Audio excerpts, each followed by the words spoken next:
ഹാഷ്മി നമസ്കാരം. ജനകീയ കോടതിയിലേക്ക് ഹാഷ്മി എന്നെ ക്ഷണിക്കുമ്പോൾ ഞാൻ വെറും വിഡ്ഢിയായതുകൊണ്ടല്ല. എൻ്റെ ഉള്ളിൽ ഉറച്ച സത്യവും നീതിയും ഉണ്ടായതുകൊണ്ടും എനിക്ക് പറയാനുള്ള സത്യങ്ങൾ പറയണമെന്ന് ആഗ്രഹിച്ചതും കൊണ്ട് തന്നെയാണ്. ഹാഷ്മി അവിടെ നെറുകേട് കാണിക്കുമെന്നും ഇന്നലകളിൽ ഞാനുമായി ഉണ്ടായ സംവാദത്തിൽ ഹാഷ്മിക്കുണ്ടായ ക്ഷീണം തീർക്കാൻ വേണ്ടി ഹാഷ്മി നെറുകേട് കാണിക്കുമെന്ന് എൻ്റെ അടുത്ത് പല സുഹൃത്തുക്കളും പറഞ്ഞു. അപ്പോഴും ഞാൻ പറഞ്ഞു, അല്ല, ഹാഷ്മി ഒരു നല്ല മാധ്യമപ്രവർത്തകനാണ്, അദ്ദേഹം അത് ചെയ്യില്ല എന്നാണ് ഞാൻ കരുതിയത്. പക്ഷേ നിങ്ങൾ ഈ പരിപാടിയിൽ അതിഥിയായി വിളിച്ച ആൾക്കാരോട് എനിക്കെതിരെ എന്തൊക്കെ സംസാരിക്കണമെന്നും ഏതൊക്കെ ഭാഷയിൽ സംസാരിക്കണമെന്നും നിങ്ങൾ പറഞ്ഞത് കേട്ടപ്പോഴാണ് എനിക്ക് നിങ്ങളുടെ ഉള്ളിലെ പകയും വിദ്വേഷവും എനിക്ക് മനസ്സിലായത്. അതിനുശേഷമാണ് നിങ്ങളൊരു വൃത്തികെട്ടവനാണെന്ന് ഞാൻ തിരിച്ചറിയുന്നത്.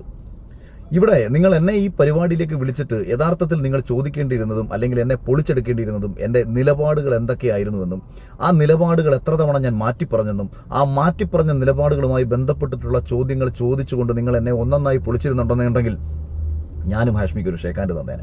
പകരം ഹാഷ്മി എന്താണ് ചെയ്തത്?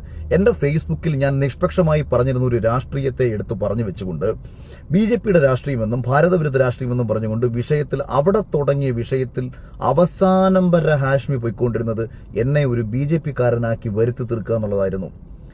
എനിക്ക് താല്പര്യമില്ലാത്ത ഒരു രാഷ്ട്രീയത്തിന്റെ വക്താവാക്കാൻ വേണ്ടി നിങ്ങൾ എന്നെ ശ്രമിച്ചപ്പോഴൊക്കെ തന്നെ ഞാൻ പല പ്രാവശ്യം പറഞ്ഞു, ഞാനൊരു BJPയുടെ വക്താവല്ല, ഹാഷ്മി എനിക്കിതിന് മറുപടി പറയേണ്ട കാര്യമില്ല. പക്ഷേ സത്യവും ശരിയും എപ്പോഴൊക്കെ BJPയുടെ ഒപ്പം നിന്നിട്ടുണ്ടോ, സത്യവും ശരിയും എപ്പോഴൊക്കെ എൻ്റെ രാജ്യത്തിനൊപ്പം നിന്നിട്ടുണ്ടോ, അപ്പോഴൊക്കെ ഞാൻ നിലപാട് സ്വീകരിച്ചിട്ടുണ്ട്.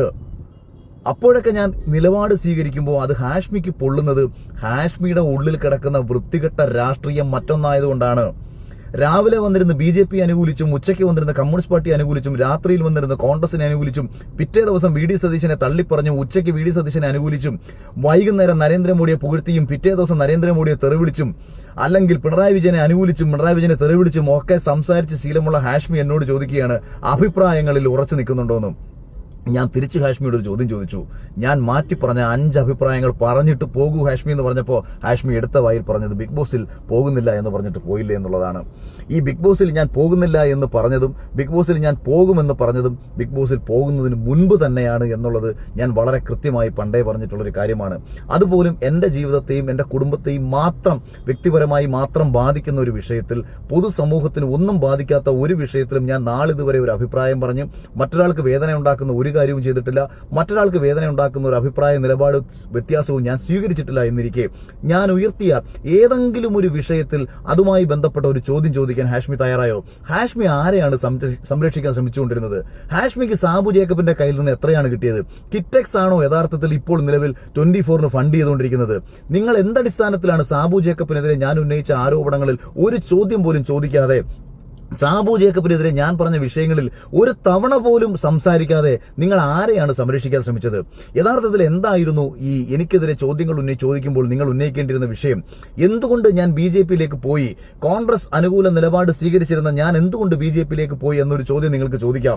അവിടെ ഞാൻ കൃത്യമായിട്ട് പറഞ്ഞു, കൊട്ടാരക്കരയിൽ കൊടിക്കുന്നിൽ സുരേഷിന്റെ നേതൃത്വത്തിൽ നടത്തിയ കാര്യങ്ങളും ഇതിനു മുൻപ് ഞാൻ യൂത്ത് കോൺഗ്രസിൽ പ്രവർത്തിച്ച സമയത്ത് കൊടിക്കുന്നിൽ സുരേഷ് ചെയ്ത കാര്യങ്ങളും ഉൾപ്പെടെ എന്തെല്ലാം കാര്യങ്ങൾ ഞാൻ സംസാരിച്ചു, എന്റെ വ്യക്തിജീവിതവുമായി ബന്ധപ്പെട്ട എന്തെല്ലാം കാര്യങ്ങൾ ഞാൻ സംസാരിച്ചു.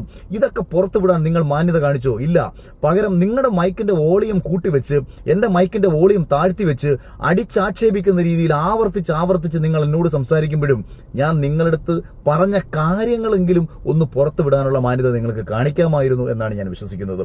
ഹാഷ്മി അത് ചെയ്തില്ല എന്ന് മാത്രമല്ല, രാഷ്ട്രീയമായിട്ട് ഞാൻ പറഞ്ഞ വിഷയങ്ങളിൽ നിന്ന് ഹാഷ്മി അകന്നു പോയതോടുകൂടി ഹാഷ്മി ആരെയാണ് സംരക്ഷിക്കാൻ ശ്രമിക്കുന്നത്, അല്ലെങ്കിൽ എന്താണ് ഹാഷ്മിയുടെ ഉദ്ദേശം എന്നത് ഇന്നാട്ടിലെ സ്വബോധമുള്ള ജനങ്ങൾക്ക് മനസ്സിലായി എന്നതാണ് ജനകീയ കോടതിയിൽ നിന്നും എനിക്ക് കിട്ടുന്ന റിപ്ലൈ. അല്ലാതെ ഞാൻ കേരള രാഷ്ട്രീയത്തിൽ CPMനെയും സുഡാപ്പികളെയും കമ്മ്യൂണിസ്റ്റ് പാർട്ടി കോൺഗ്രസിനെയും BJPയെയും ഒക്കെ പലപ്പോഴായി വിമർശിച്ചിട്ടുള്ള ഒരു വ്യക്തി എന്ന നിലയിൽ എനിക്കെതിരെ രാഷ്ട്രീയപരമായിട്ട് വരുന്ന കമന്റുകൾ കണ്ട് ആസ്വദിക്കുന്ന ഒരു കാര്യമില്ല. അത് അറിഞ്ഞുകൊണ്ട് തന്നെ ഞാൻ ചെയ്യുന്ന കാര്യങ്ങളാണ്. ഒരു രാഷ്ട്രീയമായിട്ട് നമ്മൾ ഒരാളെ എതിർക്കുമ്പോൾ ആ രാഷ്ട്രീയത്തിന്റെ എതിർപ്പുകൾ നമുക്ക് സംഭവിക്കുമെന്നുള്ളത് സ്വാഭാവികമാണ്. പക്ഷേ മാധ്യമ പ്രവർത്തന നിലയിൽ ഹാഷ്മി നിങ്ങളൊരു വലിയ പരാജയമായി മാറിയിരിക്കുന്നു. വ്യക്തിവിരോധം തീർക്കാൻ വേണ്ടിയിട്ട് ഒരു ചാനൽ ഫ്ലോർ ഉപയോഗിച്ച് നിങ്ങളെ ഒരു മാധ്യമ പ്രവർത്തകനെന്ന് ഒരിക്കലും വിളിക്കാൻ കഴിയില്ല എന്ന് പറഞ്ഞുകൊണ്ട് ഒരു കാര്യം കൂടി എനിക്ക് ഹാഷ്മിയോട് പറയാൻ ആഗ്രഹിക്കുന്നു.